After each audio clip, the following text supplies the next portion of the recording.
اور وہ وہاں پر پیش ہو کر اس بات کا اعتراف کرتے ہیں کہ جناب صدر صاحب کو لوگ غلطی ہو گئی، انہیں خیبر پختونخوا میں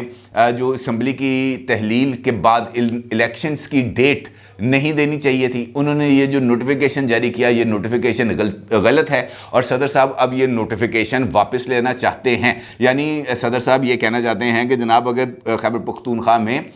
جو الیکشنز ہیں وہ اگر 90 دن میں نہ ہوں تو مجھے کوئی پرابلم نہیں ہے، پرابلم صرف یہ ہے کہ پنجاب میں ہونے چاہیے۔ اب پنجاب میں کیوں ہونے چاہیے جناب؟ اگر تو آپ کا جو نوٹیفیکیشن ہے اس کا 50% حصہ آپ اس بات کو تسلیم کر رہے ہیں کہ وہ غلط ہے، تو باقی ماندہ 50% کے اوپر تو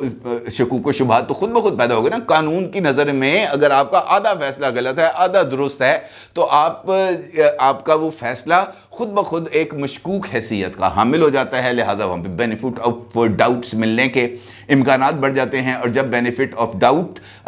کریٹ ہو جائے تو وہ بینیفٹ آف دا ڈاؤٹ کسی بھی اگریوڈ پارٹی کو دیا جا سکتا ہے، اور اس موقع پر وہ اگریوڈ پارٹی پی ٹی آئی بھی ہو سکتی ہے اور حکومت بھی ہو سکتی ہے۔ لہٰذا صدر صاحب نے مجھے لگتا ہے کہ یہ بات کر کے اور ان کے وکیل کی طرف سے یہ نقطہ سامنے آنے کے بعد انہوں نے خود اپنے کیس کو کافی حد تک کمزور کر لیا ہے، کیونکہ انہوں نے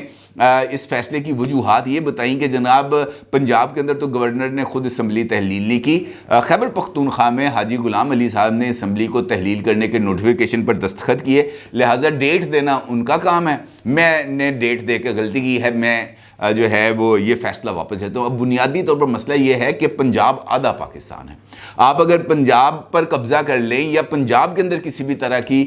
جو سٹیبلٹی ہے اس کے اوپر آپ کوسچن مارک کر دیں، یہاں پر آپ کسی جگہ پر کوئی سچویشن ایسی کمپرومائزنگ ڈیولپ کر دیں تو پنجاب پر تسلط کا مطلب یہ ہے کہ آپ نے مرکز پر تسلط حاصل کر لیا، اور خیبر پختونخوا میں عمران خان صاحب کو کوئی پرابلم نہیں ہے، وہ کہیں گے جناب اگست میں کرا دو، اکتوبر میں کرا دو، عمران خان صاحب کہیں گے کوئی مسئلہ نہیں۔ پنجاب میں الیکشنز ہونے چاہیے کیونکہ ان کو پتہ ہے کہ تخت اسلام آباد کا راستہ تخت پنجاب کی جیت سے ہی ممکن ہے، لہٰذا وہ پنجاب کے اوپر اپنا بہت زیادہ فوکس کیے ہوئے ہیں۔ دوسرا سوال جو سامنے آتا ہے وہ یہ ہے کہ جو اسمبلی کی تحلیل ہے اس کا نوٹیفیکیشن کون جاری کر سکتا ہے؟ تیسرا سوال یہ ہے کہ اسمبلی کی تحلیل ہونے کے بعد جو 90 دن جو شروع ہوتے تھے کاؤنٹ ڈاؤن، اس میں سے تو اب کافی ٹائم گزر چکا ہے، 30 سے آگے دن گزر چکے، میں سے 38 دن ہو چکے ہیں، تو یہ جو 38 دن کا گیپ آئے گا یہ کیسے کور کیا جائے گا؟ کیونکہ صدر صاحب نے جو ڈیٹ دی ہے وہ 9 ہے یا 13 اپریل ہے، اور 9 اپریل ہے شاید، اور اس کا مطلب یہ ہے کہ اگر کل سپریم کورٹ آف پاکستان اپنا فیصلہ صادر کر دیتی ہے اور یہ کہہ دیتی ہے جناب 90 دن میں الیکشنز ہوں، تو یہ 90 دن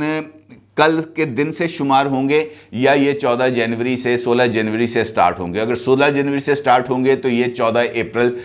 اس کی لاسٹ ڈیٹ ہوگی، جبکہ فاروق ایچ نائک صاحب نے آج سپریم کورٹ آف پاکستان میں یہ موقف اختیار کیا تھا کہ جناب یہ جو 90 دن ہیں یہ الیکشنز کی تاریخ کے لیے ہیں، اور آخری دن بھی الیکشن کی تاریخ اناؤنس کی جا سکتی ہے۔ 90 دن کے اندر الیکشنز کرانا پابندی نہیں ہے، 90 دن کے اندر انتخابات کی تاریخ اور اس کا شیڈول آنا ضروری ہے۔ یہ فاروق ایچ نائک صاحب کا موقف تھا، اور دیکھنے یہ ہے کہ فاروق ایچ نائک صاحب کے اس موقف کو سپریم کورٹ آف پاکستان کل اپنے فیصلے میں کوئی اہمیت دیتی ہے یا نہیں دیتی۔ پھر سوال یہ بھی ہے کہ گورنر صاحب جو ایڈوائس آتی ہے ان کے سامنے چیف منسٹر صاحب کی طرف سے اسمبلی کو تحلیل کرنے کے حوالے سے، کیا گورنر صاحب اس ایڈوائس کو مسترد کر سکتے ہیں؟ اور اس کو مسترد کرنے کا مطلب یہ ہو سکتا ہے کہ جناب اسمبلی تحلیل ہی نہیں ہوئی۔ میرا نہیں خیال کہ اس بات کا یہ مطلب لیا جا سکتا ہے، کیونکہ جو ایڈوائس ہے اصولی طور پر تو جو گورنر صاحب ہیں وہ جسے ہم کہہ سکتے ہیں کسٹوڈین آف دی کانسٹیٹیوشن ہیں، وہ جس طرح مرکز کے اندر صدر صاحب ریاست کے سربراہ ہیں، تو یہ جو باقی چاروں فیڈریشن کے یونٹس ہیں یہاں پر جو گورنرز ہیں وہ پریزیڈنٹ آف پاکستان کو ریپرزینٹ کرتے ہیں، یعنی فیڈریشن آف پاکستان کو ریپرزینٹ کرتے ہیں۔ لہٰذا جس طریقے سے صدر صاحب وزیر اعظم کی ایڈوائس کے بغیر کچھ کام نہیں کر سکتے، اسی طریقے سے گورنرز بھی چیف منسٹرز کی ایڈوائس کے پابند ہوتے ہیں، لہٰذا وہ اس ایڈوائس کو قبول کریں یا مسترد کریں تو اس کا مطلب یہ نہیں لیا جا سکتا کہ حکومت وقت کا جو فیصلہ ہے وہ فیصلہ بالکل غلط ہے.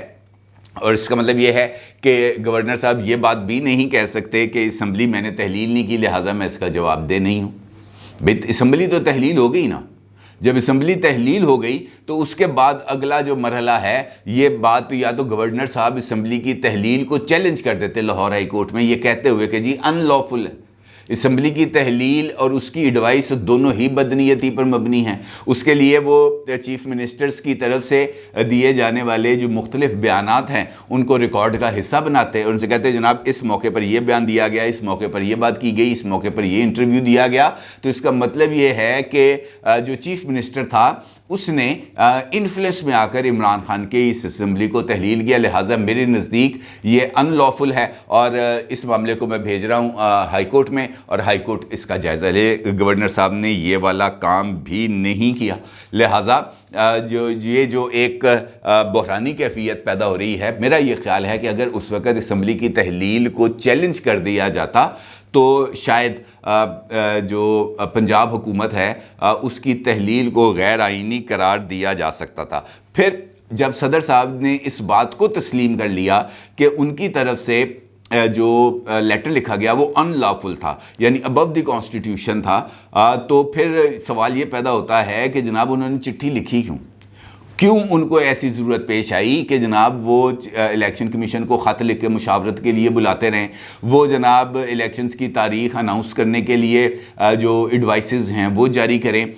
جبکہ کسی اور جماعت کی طرف سے ماں سوائے عمران خان کی ان کے ساتھ کسی نے رجوع نہیں کیا تھا کہ جناب الیکشنز نہیں ہو رہے, 90 دن میں کون سا آسمان ٹوٹ پڑا ہے, لہٰذا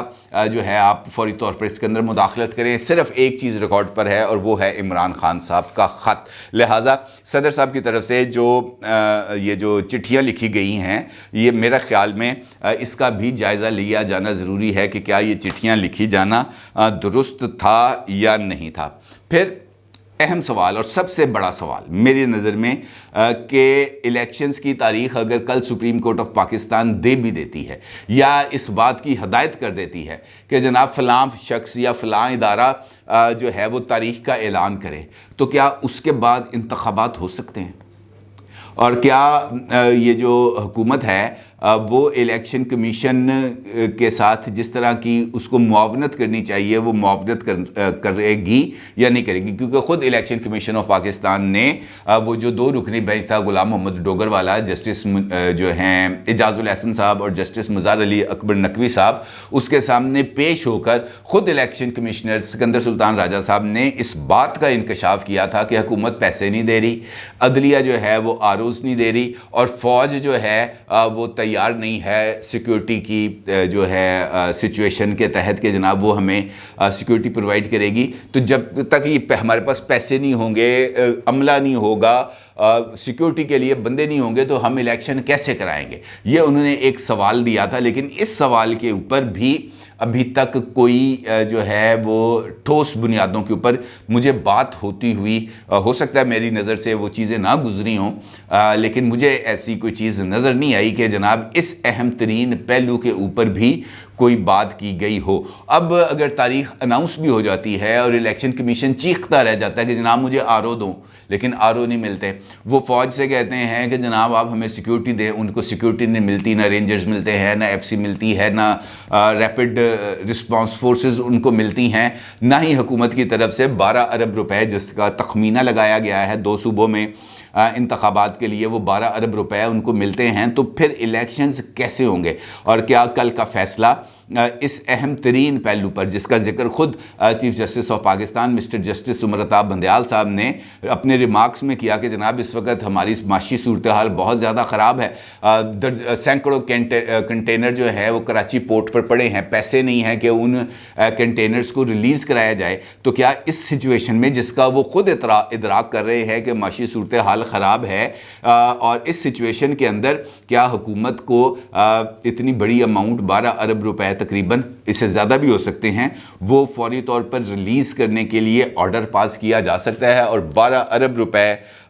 بھی تقریباً کوئی اچھی خاصی اماؤنٹ بن جاتی ہے، میرے خیال سے 50-60 کروڑ ڈالر تو بنتی ہوگی یہ اماؤنٹ. اور یہ اماؤنٹ اس وقت جب پاکستان کے foreign currency reserve 3.8 billion dollars کے رہ گئے ہیں، تو اس کا مطلب یہ ہوگا کہ الیکشنز کرانے کی کاسٹ ہمیں ملک کو دیوالیہ قرار دینے سے بھی ادا کرنی پڑ سکتی ہے. یہ سب سے امپورٹنٹ بات ہے کہ یہ جو فیصلہ آئے گا اس کے اندر اس اہم ترین پہلو پر کوئی ذکر کیا جائے گا، کیونکہ اگر الیکشن کمیشن کے پاس وسائل نہیں ہوں گے، حکومت کے پاس وسائل نہیں ہوں گے، وہ الیکشن نہیں کرا سکے گی، تو پھر ان کے اوپر تلوار لٹک جائے گی. کنٹیمپٹ آف کورٹ کی ایک ایسی جو سچویشن ہے وہ ڈیولپ ہو جائے گی جس سے پھر باہر نکلنا بہت ہی زیادہ مشکل ہو جائے گا. اور اس کے بعد ہے عطر من اللہ صاحب. عطر من اللہ صاحب نے بڑے ویلڈ کوسچن اٹھائے تھے، اور انہوں نے یہ سوال اٹھایا تھا، اور یہ جو ذکر میں نے پہلے بھی کیا ہے گورنر صاحب والی ایڈوائس کے موقع پر، کہ یہ دیکھنا بھی ضروری ہے کہ کیا اسمبلی کی تحلیل کے لیے آئینی جواز موجود تھا، یا یہ فرد واحد کی خواہش کو تکمیل پہنچانے کے لیے اسمبلی کو ڈیزالو کیا گیا. لیکن چونکہ یہ جو 5 رکنی بینچ نے 2 دن سماعت کی ہے، اس میں اس نقطے کی طرف وہ دانستہ طور پر آئے بھی نہیں، اور نہ ہی جو نون لیگ کے وکیل تھے، جو پیپلز پارٹی کے وکیل تھے، جو جے یو آئی کے وکیل تھے، وہ عدالت کو اس نقطے کی طرف لے کے آنے میں کامیاب ہوئے. کیونکہ اگر وہ اس نقطے کو اٹھاتے، بینچ کے سامنے لے کے آتے، اس نقطے کے اوپر بحث کرتے، اس نقطے کے اوپر عدالت کو غور کرنے پر مجبور کرتے، تو شاید یہ والا معاملہ